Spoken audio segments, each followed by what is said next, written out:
चंद्रयान-3 द्वारा खींची गई चंद्रयान-2 की तस्वीर का रहस्य। क्या चंद्रयान-3 ने सच में विक्रम लैंडर की तस्वीर खींच ली है? किस हालत में दिखाई दिया चंद्रयान-2 और कैसे ये संभव हो पाया?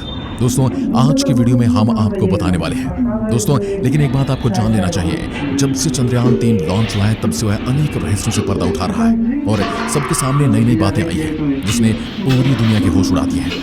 क्योंकि अब तक पूरी दुनिया जिस चंद्रयान-2 को फेल मिशन समझ रही थी, वो एक बार फिर से जिंदा हो गया है। यानी कि उसने एक बार फिर से काम करना शुरू कर दिया है। एक बार वह फिर से काम पर लग गया है। इतना नहीं, उसने चंद्रयान-3 का चांद पर जाने का रास्ता भी आसान बना दिया है। तो क्या वाकई में चंद्रयान-2 ने चंद्रयान-3 की मदद की है? आइए जानते हैं आज के इस वीडियो में कैसे चंद्रयान-3 ने खोज निकाला चंद्रयान-2 को। हर कोई सिर्फ यही बात कर रहा है कि चंद्रयान-3 चंद्रयान-2 को जिंदा कर देगा। हालांकि ये एक हद तक सही है, लेकिन ऐसा कुछ होने वाला नहीं है, क्योंकि चंद्रयान-2 का जो लैंडर है वो क्रैश लैंडिंग की वजह से क्षतिग्रस्त हो गया है। नासा ने जो भी फोटो भेजी थी और इसरो द्वारा भेजे गए ऑर्बिटर ने भी जो तस्वीर भेजी, उसमें साफ साफ दिखाई दे सकता कि विक्रम लैंडर के टुकड़े चांद की सतह पर इधर उधर बिखरे पड़े थे। क्योंकि चंद्रमा की ग्रेविटी कम है, इसलिए लैंडर के पार्ट्स दूर दूर तक फैल गए थे। आपको जानकर हैरानी होगी कि चंद्रयान-2 का ऑर्बिटर अभी भी काम कर रहा है, जो कि चंद्रयान-3 के साथ संपर्क कर सकता है। सोमनाथ, जिन्हें खुद ही बताया था कि हमने जो चंद्रयान मिशन 2 भेजा है वो पूरी तरह से फेल नहीं हुआ है, बल्कि उसका 5% हिस्सा ही फेल हुआ है, जबकि 95% हिस्सा काम कर रहा है। चंद्रयान-3 जब लॉन्च हुआ था तब इसरो ने कहा था कि चंद्रयान-2 के ऑर्बिटर को बैकअप रिले कम्युनिकेशन सैटेलाइट के तौर पर इस्तेमाल करेंगे। अगर चंद्रयान-3 का प्रपल्शन मॉड्यूल कम्युनिकेट करने में फेल होता है, तब यानी अगर प्रपल्शन मॉड्यूल इसरो के ग्राउंड बेस सेंटर कमांड से अगर कम्युनिकेट करने में फेल होता है, तो ऐसी स्थिति में चंद्रयान-2 के ऑर्बिटर का इस्तेमाल करके कम्युनिकेशन साधने के लिए विक्रम लैंडर के साथ, जो कि चंद्रयान-3 का होगा। लेकिन अभी जो बात हर कोई कर रहा है, हमारा मेन टॉपिक वही है, वो है चंद्रयान-3 ने चंद्रयान-2 की फोटो खींची या नहीं। इस समय इसरो ने अपनी वेबसाइट पर एक वीडियो शेयर किया है। इसे आप चंद्रमा की पहली तस्वीर कह सकते हैं जिसे चंद्रयान-3 ने भेजा है। ये तस्वीर बेहद हाई रेजोल्यूशन है और ऐसी तस्वीर शायद नासा ने भी अपने किसी लाइव प्रोब से खींचकर धरती पर नहीं भेजी होगी। चंद्रमा के ऑर्बिट में एंट्री करते हुए चंद्रयान-3 जो लाइव वीडियो और फोटो भेज रहा है बहुत ही अद्भुत है। ये तस्वीर देखकर पूरी दुनिया हैरान रह गई है। आपकी जानकारी के लिए बता दें कि चंद्रयान ने अभी तक चांद की पहली तस्वीर ही इसरो को भेजी है और उसमें चंद्रयान को देख पाना बहुत मुश्किल है।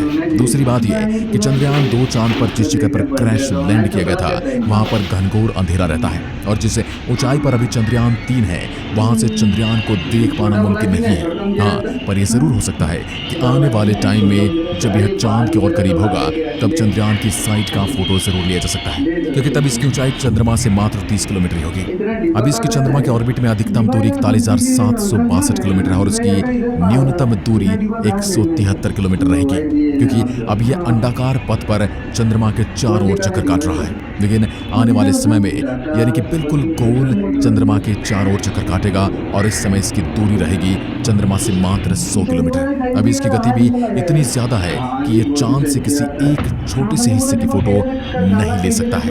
चंद्रयान-3 में हाई क्वालिटी के कैमरे लगाए गए हैं और लैंडिंग के बाद ये रिसर्च करेगा, वो भी हमारे लिए सबसे लेटेस्ट जानकारी रहने वाली है। साल 2023 की सबसे पहली इंफॉर्मेशन चंद्रयान-3 ही देने वाला है। इसके बाद रशिया का लूना 25 मिशन चांद पर जाने वाला है। सबसे जरूरी बात यह कि जब चंद्रयान-3 चांद की सतह पर लैंडिंग करेगा तो क्या हम लाइव वीडियो देख पाएंगे या नहीं।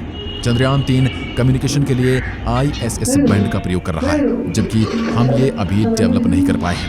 ये जिस तरह बैंडविड्थ हमें चाहिए उसके लिए जो जरूरी इक्विपमेंट होते हैं उसका पेलोड वेट काफ़ी ज़्यादा हो सकता है चंद्रयान-3 के लिए, और अगर वो ज़्यादा होता तो हमारे पास ऐसा कोई रॉकेट नहीं है जो इससे ज़्यादा वजनी, यानी जो हमने भेजा है उससे ज़्यादा वजनी पेलोड को अंतरिक्ष में और चंद्रमा तक लेकर जा सके।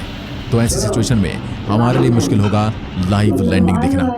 हम इस बार वो अरेंजमेंट नहीं कर पाए हैं जिसके साथ हम चंद्रयान-3 की लाइव लैंडिंग चांद के साउथ पोल पर देख पाते।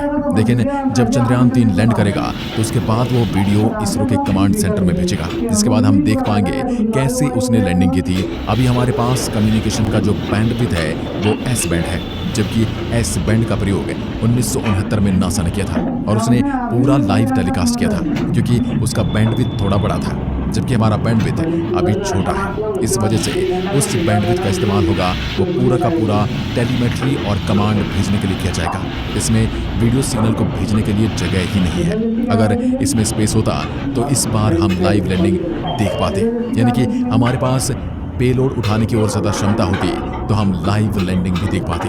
अभी भी चंद्रयान 3 कहाँ उतरता है और उसके लोकेशन को ज़रूर दिखाया जा सकता है। अब ये लैंड करेगा तब इसकी वीडियो भी आएगी, जो कि हमें बाद में दिखाया जाएगा। अभी जो बैंडविड्थ हम इस्तेमाल कर रहे हैं उसका इस्तेमाल सिर्फ इसलिए हो रहा है कि वो कहाँ है, चांद पर उसकी पोजीशन कहाँ है, किस गति से वो मूव कर रहा है, उसका हेल्थ कैसा है और उसके अंदर जो उपकरण लगाए गए हैं वो काम कैसे कर रहे हैं या कर रहे हैं या नहीं। इस इंफॉर्मेशन को इस बैंडविड्थ से भेजा जाएगा और साथ में अगर धरती से कोई कमांड भेजी जानी है तो उसके लिए इस बैंड का प्रयोग किया जाएगा। अगर चंद्रयान 2 की फोटो भेजने की बात करें तो चंद्रयान 3 को जहां पर उतारा गया था वो 100 किलोमीटर दूर है चंद्रयान 2 की क्रैश लैंडिंग साइट से। तो ऐसी स्थिति में यह मुश्किल लग रहा है कि चंद्रयान 2 लैंडर की तस्वीरें खींचकर प्रज्ञान रोवर चंद्रयान 3 का लैंडर विक्रम जब चांद की सतह पर लैंड करेगा तो उसके अंदर से प्रज्ञान रोवर निकलेगा, जो कि 14 दिनों तक चांद की सतह पर एक्सप्लोरेशन करने वाला है। और ऐसे में इन 14 दिनों में वो 100 किलोमीटर का रास्ता तय नहीं कर पाएगा, वो चंद्रयान 2 की लैंडिंग साइट तक नहीं पहुंच पाएगा। हाँ, ये हो सकता है कि जो प्रपल्शन मॉड्यूल हमने भेजा है वो विक्रम लैंडर को 100 किलोमीटर बाई 30 किलोमीटर का जो उसका रेडियस है वहां तक पहुंचने का काम करेगा। वो करेगा, उसके बाद वो लूनर ऑर्बिट के चक्कर काटता रहेगा। इस बार इसकी परिधि 100 किलोमीटर बाई 100 किलोमीटर रहेगी, जबकि पिछली बार जो ऑर्बिट है वो थोड़ी दूर से घूम रहा था। लेकिन इस बार जो प्रपल्शन मॉड्यूल रहेगा, जिसे प्रपल्शन मॉड्यूल कम ऑर्बिटर समझ सकते हैं, ये चंद्रमा की सतह से मात्र 100 किलोमीटर की दूरी पर चक्कर काटेगा और ये थोड़ा करीब भी रहेगा। ये चंद्रयान 2 की जरूर तस्वीरें भेज सकता है और उस लैंडिंग साइट की भी जहां चंद्रयान 2 क्रैश लैंड हुआ था। साथ ही जो ऑर्बिट चक्कर काट रहा है चंद्रयान 2 का, उसकी तस्वीरें खींचकर भेज सकता है। फिलहाल इस समय इसरो का एक ही टारगेट है 17 अगस्त तक कैसे भी करके विक्रम लैंडर के साथ प्रपल्शन मॉड्यूल अटैच करना। फिलहाल इस समय इसरो का एक ही टारगेट है 17 अगस्त तक कैसे भी करके विक्रम लैंडर के साथ प्रपल्शन मॉड्यूल अटैच है, उन्हें 100 बाई 100 की परिधि से सेट करना। उसके बाद विक्रम लैंडर प्रपल्शन मॉड्यूल से अलग हो जाएगा और लैंडर मॉड्यूल वो चक्कर काटना शुरू कर देगा। सबसे पहले उसकी डी बूस्टिंग होगी, फिर 18 और 20 तारीख को डी ऑर्बिटिंग होगी, फिर धीरे धीरे वो 100 बाई 30 की परिधि में आ जाएगा और 30 तारीख को जो लैंडर मॉड्यूल है वो धीरे धीरे 30 किलोमीटर की ऊंचाई से नीचे उतरना शुरू कर देगा। अब हमें यह देखना है कि कैसे इसरो साउथ पोल में, जहां तक कोई भी नहीं पहुंच पाया है, वहां विक्रम लैंडर की सॉफ्ट लैंडिंग करवा पाएगा या नहीं, या फिर ये एक नया इतिहास रचने जा रहा है अंतरिक्ष की दुनिया में। यूं कहे कि चंद्र के अभियानों की दुनिया में चंद्रयान 3 एक ऐसा इतिहास लिखने वाला है जिसे युगों युगों तक याद रखा जाएगा। आज की वीडियो में बस इतना ही।